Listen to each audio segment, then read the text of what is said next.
Assalamualaikum warahmatullahi wabarakatuh. Selamat pagi anak-anak. Apa kabar hari ini? Puji syukur kehadirat Allah Subhanahu wa taala yang mana pada kesempatan hari ini kita masih diberi kesehatan dalam keadaan sehat walafiat. Amin amin ya rabbal alamin. Nah, anak sekalian, marilah kita lanjutkan pembelajaran hari ini. Hari ini kita akan mempelajari tentang materi PKN. Ya, silakan disimak dan perhatikan di buku kalian, buku PKN-nya, Pendidikan Pancasila dan Kewarganegaraan, yaitu halaman 28. Ini masih pada tema yang pertama, tema 1, yaitu pada subtema yang keempat, subtema 4, yaitu ya halaman 27 ya, yaitu tentang bekerja sama. Silahkan dibuka bukunya. Bekerja sama adalah suatu pekerjaan yang dilakukan dengan bersama-sama. Ya, kamu tentu pernah melakukan permainan tradisional bersama teman-temanmu. Kegiatan yang dilakukan secara bersama-sama akan terasa menyenangkan dan dapat menumbuhkan rasa kebersamaan. Bersama-sama dan berusaha memainkan permainan rangku alu untuk memenangkan permainan termasuk sikap bekerja sama. Nah, ini adalah permainan pada zaman dulu ya anak-anak. Jadi bekerja sama adalah kegiatan atau usaha yang dilakukan oleh beberapa orang untuk mencapai tujuan bersama. Jadi bekerja sama itu usaha yang dilakukan dengan tujuan bersama. Jadi yang bertujuan itu adalah bukan dari satu orang, dari semua orang yang melakukan kerja sama. Itu disebut bekerja sama. Nah, ada banyak sekali kegiatan yang kita lakukan dengan cara bersama-sama dalam kehidupan sehari-hari. Contohnya saja yang pertama adalah bekerja sama di lingkungan rumah, bekerja sama di rumah. Nah, contoh kerja sama di rumah itu yang pertama adalah kerja bakti, membersihkan rumah, membantu ibu menyiapkan makanan di dapur. Nah, ini tentu kalian sudah pernah mengerjakan di rumah. Kakak dan adik bekerja sama merapikan tempat tidur. Itu adalah contoh kerja sama di lingkungan rumah. Nah, sedangkan kerjasama di lingkungan kelas, di lingkungan sekolah adalah melakukan piket membersihkan kelas. Yang kedua, mengerjakan tugas kelompok. Yang ketiga adalah bekerja bakti membersihkan lingkungan sekolah. Itu bekerja sama di lingkungan sekolah.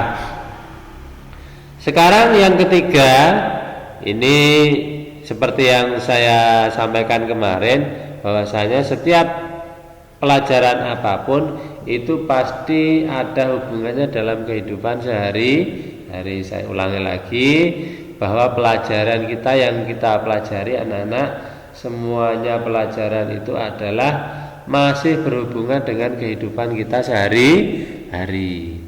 Nah, kita lanjutkan.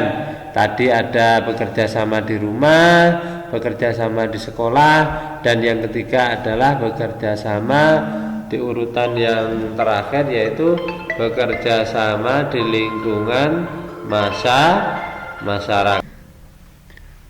Untuk kerja sama di lingkungan masyarakat itu contohnya adalah bekerja sama dalam membersihkan lingkungan. Ini yang A, kerja bakti membersihkan lingkungan. Nah, masyarakat adalah hubungannya dengan lingkungan sekitar. Terus yang kedua adalah bekerja sama melakukan ronda, yaitu jaga keamanan lingkungan.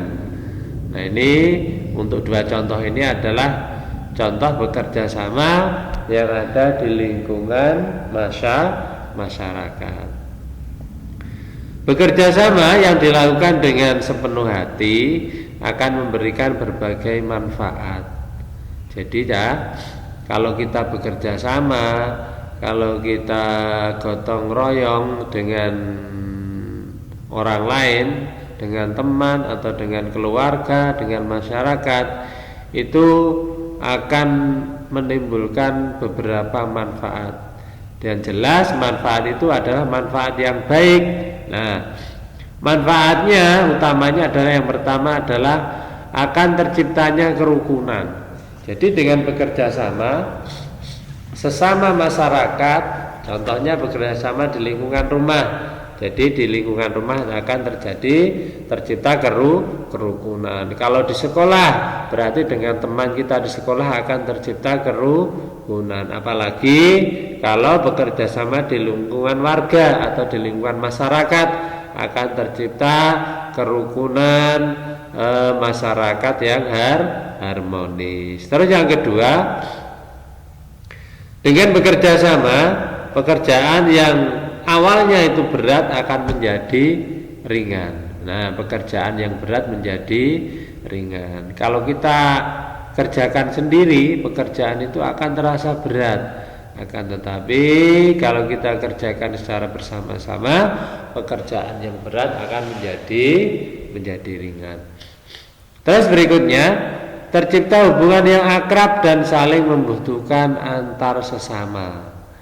Jadi kalau kita sering melakukan kerjasama, kita akan semakin akrab, entah itu dengan teman, dengan masyarakat, dengan keluarga, dan saling membutuhkan. Jadi seperti yang sering saya sampaikan, bahwasanya manusia adalah makhluk sosial. Jadi sesama manusia itu saling membutuhkan. Kita itu tidak bisa hidup sendiri karena kita itu saling membutuhkan satu sama lain. Yang kelima adalah memperkuat hubungan kekeluargaan. Dengan bekerja sama, hubungan kekeluargaan itu akan semakin erat, akan semakin mendekat, semakin erat itu ya dalam lingkungan keluarga. Bekerja sama pada hakikatnya merupakan pengamalan Pancasila, yaitu sila yang ketiga yang berbunyi Persatuan Indonesia. Pada bunyi sila ketiga ini dilambangkan dengan lambang pohon beringin. Jadi alasan kita bekerja sama merupakan pengamalan sila ketiga. Bekerja karena bekerja sama merupakan wujud nyata dari persatuan dan kesatuan. Jadi buktinya bahwa sesama manusia, sesama warga kita itu mewujudkan persatuan dan kesatuan, yaitu dengan cara kita bekerja sama.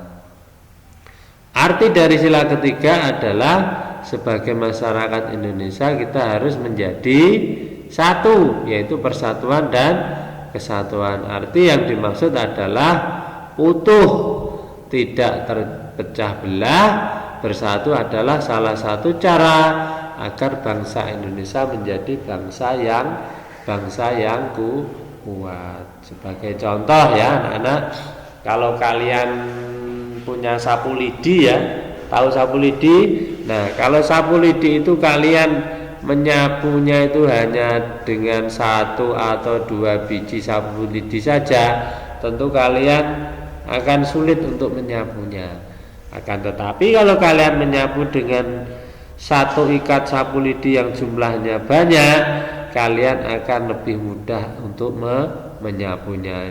Dari situ kita ambil kesimpulan bahwa dengan kita bersatu maka kita akan semakin kuat. Nah, kita lanjutkan bekerja sama dalam kelompok. Untuk melakukan permainan lompat jauh, kalian perlu bekerja sama dengan teman agar tidak ada kesalahan dalam pengukuran jarak lompatan. Ini contoh saja.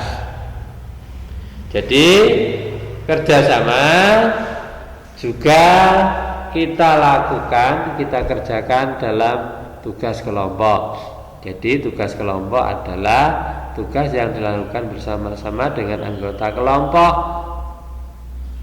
Anggota kelompok yang baik harus berpartisipasi dalam kegiatan kelompoknya. Jadi suatu saat nanti mungkin kalian sudah pernah mengerjakan tugas kelompok. Jadi kalau tugas kelompok itu dikerjakan dengan bersama sesama anggota kelompok, kita harus aktif. Artinya dalam suatu kelompok itu kalian tidak boleh saling menggantungkan, corone jaga nih kancane ya. Jadi kita harus berperan aktif dalam kegiatan kelompok. Terus kita lanjutkan. Nah, gotong royong. Jadi sejak dulu ya, Indonesia itu mempunyai ciri khas yaitu gotong royong. Jadi gotong royong kalau kalian lihat di buku kalian halaman 30, gotong itu artinya mengangkat, royong itu artinya bersama. Jadi kalau digabungkan, gotong royong adalah mengangkat bersama. Mungkin kalau di daerah kalian yang masih erat dengan kebudayaan Jawa yang sering kita lihat adalah gotong royong dalam rangka membuat rumah. Nek basa Jawane saya aja ya. Nah, kalau pada waktu kalian lihat di tetangga kalian, kalau ada orang yang sedang mendirikan rumah, menaikkan atap rumah, itu pasti dilakukan oleh banyak orang lah. Itulah yang disebut dengan gotong royong. Gotong royong merupakan salah satu ciri khas bangsa Indonesia, sebagaimana yang tertuang dalam sila ketiga Pancasila, yaitu Persatuan Indonesia. Jelas bahwasanya semboyan kita dalam Pancasila adalah Persatuan Indonesia. Jadi semakin kita bersatu, berarti kita akan semakin kuat. Kegiatan gotong royong itu bisa kita lakukan antara lain. Yang pertama adalah membersihkan sampah di lingkungan rumah, bisa di lingkungan sekolah, bisa juga di lingkungan masyarakat. Gotong royong membersihkan lingkungan sekitar. Gotong royong mengandung nilai luhur yang patut kita lestarikan. Adapun nilai yang terkandung dalam gotong royong yaitu pertama, kebersamaan. Dengan gotong royong kita akan mempererat tali persaudaraan. Yang kedua, persatuan, yaitu saling bersatu. Dengan gotong royong sesama warga, sesama tangga kita akan bersatu. Yang ketiga adalah rela berkorban. Kalau kita melakukan gotong royong, kita harus rela.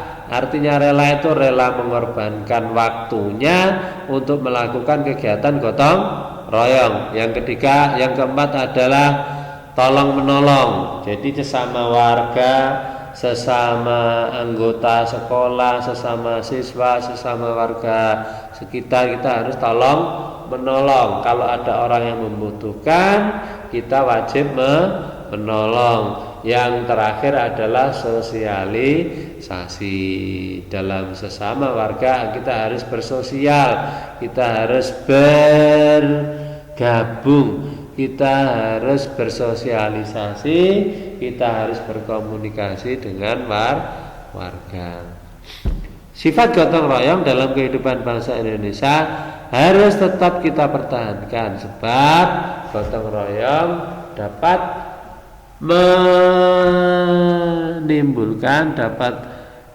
gotong royong dapat menjadikan pekerjaan menjadi ringan.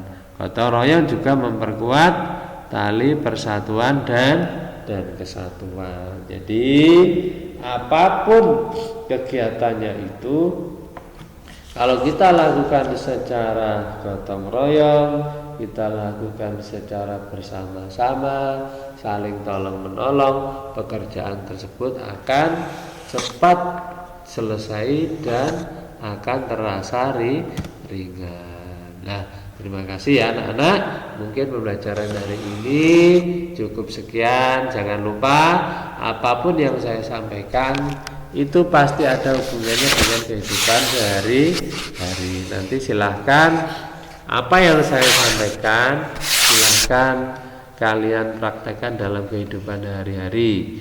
Tidak perlu banyak, kalian praktekkan sedikit demi sedikit di lingkungan rumah kalian. Misalkan membantu orang tua, membersihkan kamar mandi, membersihkan lingkungan rumah dan sebagainya. Nah, itu ya anak-anak untuk pembelajaran hari ini. Semoga apa yang saya sampaikan hari ini menjadi ilmu yang bermanfaat. Sekian, wassalamualaikum warahmatullahi wabarakatuh.